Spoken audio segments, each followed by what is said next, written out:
Niceness, kindness, and compassion are very important traits to have. But in order to see niceness, kindness, and compassion as desirable traits, we need to change our imagination of what it means to be nice, kind, and compassionate. Rather than seeing niceness, kindness, and compassion as weakness, we need to find a way to associate these traits with strength. So why are these traits valuable? Well, if I'm nice to you, if I'm friendly and agreeable and pleasant to you, the interaction between you and me can happen more smoothly. We can have more peace and we can have harmony. There's undoubtedly value in that. If I am compassionate toward you, it means I have an empathy towards you that helps me understand where you're coming from.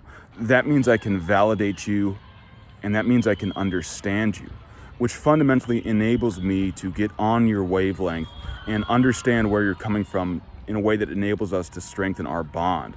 Now, if I have a compassionate attitude towards you, I also want to get rid of your suffering, which means you don't see me as an enemy, you see me as a friend.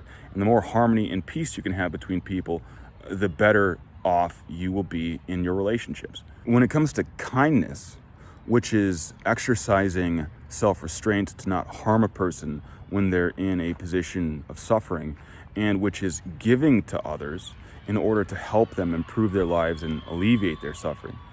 Each of these traits are valuable. So because they're valuable, we need to find a way to view them correctly so that we can develop them. To begin with, I'm going to discuss niceness and see how we can change our perception of niceness so that we can still value it rather than throwing it into the dirt because we see it as weak. And to talk about niceness, what I want to do now is I want to take a step into the stands. So let's go this way.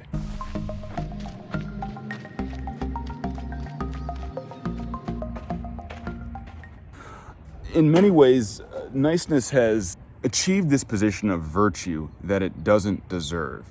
So niceness is seen as something that makes you more moral because you're not making people feel bad.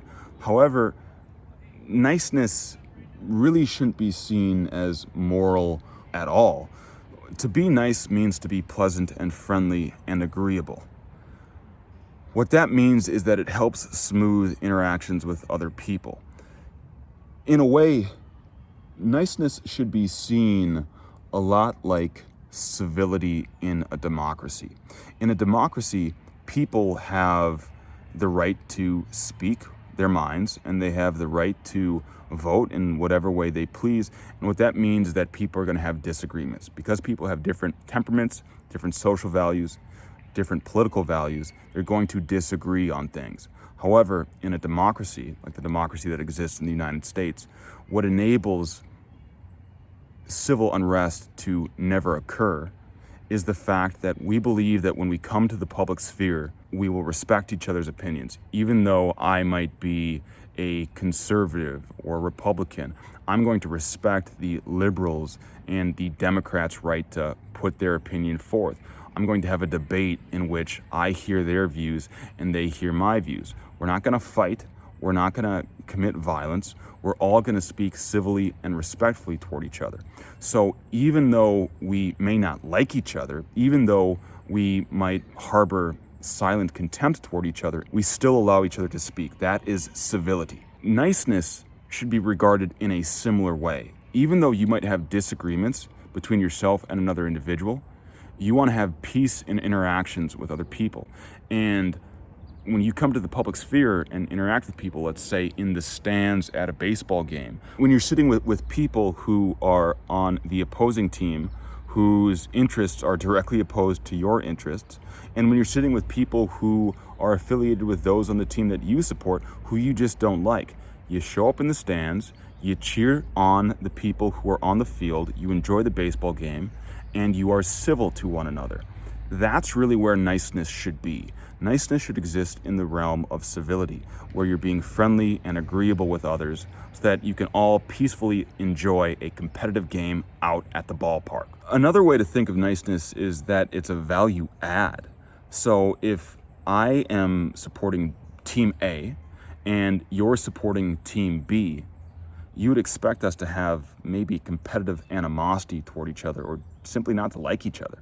Well, if I can show you niceness, friendliness, and agreeableness, despite the fact that my interests are opposed to your interests, I am showing up in a more pleasant way that you might not expect, but that makes my life better and that makes the day out at the ballpark a little bit more fun and relaxing and enjoyable.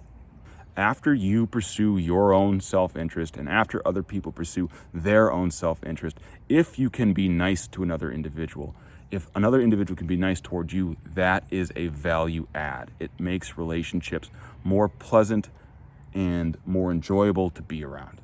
With niceness, we need to simply put it in its place. With compassion, on the other hand, we need to totally change our association with it. Rather than seeing compassion as a function of vulnerability, which we associate with weakness, we need to see compassion as an expression of emotional strength. When we express compassion, we are transcending our fears of vulnerability. We are transcending our fears of being exploited and looked down upon for being vulnerable and sharing our vulnerability with other people. That vulnerability requires strength. When you share suffering with another individual and get in touch with them on an emotional level, you are expressing a degree of security and courage to be able to jump into difficult emotions with other people. We need to see compassion as strength, not weakness, because of what it requires to be compassionate. Lastly, we need to change our view of kindness. Rather than seeing kindness as something that is soft and weak and deceptively selfish, as I tried to give something to you only to get something back in return, we need to see kindness as something that can be strong, something that can be tough, and something that is selflessly giving. So, to think about the game of baseball, what you often see with the losing team is that what they require at the end of a game, either from the fans or their teammates, is restraint. So if I'm on a losing team, I need somebody to not point out all of my flaws and my struggles over the course of the game. I need somebody to instead show the kindness of not critiquing me and judging me too soon. That's a kindness that's valuable. But in addition to that, maternal and feminine kindness, we also need to see the value of a more masculine, paternal kindness. When you experience some kind of difficulty in a baseball game or some other competitive arena in your life, and you're suffering from some kind of weakness that you have, kindness sometimes looks tough. Kindness sometimes looks like acknowledging what your weakness is and then subjecting you to some short-run difficulty that will strengthen you in order to become better and stronger for the next go-around. In a game of baseball, what that might mean is that your arm strength isn't great enough. And because of that, you need to exert discipline to develop that arm strength so that you can make that throw from the outfield to the infield and get the player who's running from third base to home out. That requires practice, and that requires somebody who's willing to call you out on your weakness so that you can turn it into strength. That doesn't look like kindness because it is calling you out on something that you don't feel pleasant about, but it is kindness because it makes you stronger in the long run. A masculine compassion understands the value of subjecting somebody to short-term discomfort and difficulty because they know that it will make them stronger in the long run. A masculine kindness understands that forcing a person to exercise discipline and self-restraint, even though it's going to mean they're going to have less pleasure in the short run and more pain in the short run, they know that that exercising of discipline will make them stronger in the future and that it will alleviate their suffering in the future. So kindness can be strong rather than weak. It can be tough rather than soft. And it can be masculine and paternal rather than the feminine and maternal kindness that we are accustomed to seeing. If we can change our view of kindness to allow for these realities, then we can have greater respect for kindness and see it as something that's worthy of developing. If we can see each of these traits, niceness, compassion, and kindness, in a different light, we can have a stronger association with them that helps us see those traits as valuable traits to develop. So how can you develop niceness, kindness, and compassion in strong ways that are worth your while? Well, I'm going to give you 3 tips. I'm going to give you 1 tip for how to be nice in an appropriate way, how to be compassionate in a strong way, and how to be kind in an effective way. So for being nice, what I suggest to you is that when you have a conversation with somebody who's important to you, listen to understand rather than listening to respond with your own viewpoint.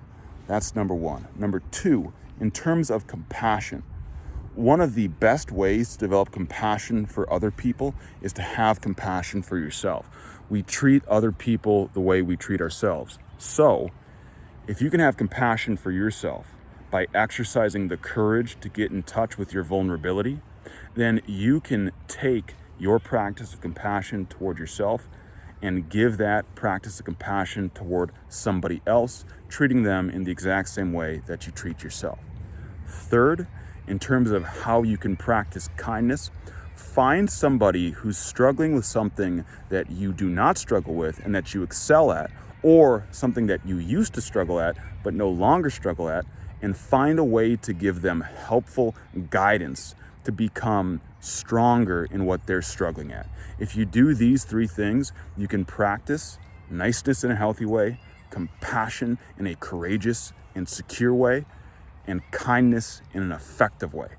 When you start practicing these traits in a strong way, not only do you become the person that you are encouraged to be as a child, but also you can be strong and respected in the way the world demands. Signing off, this is Carwin with Solitude Speaks.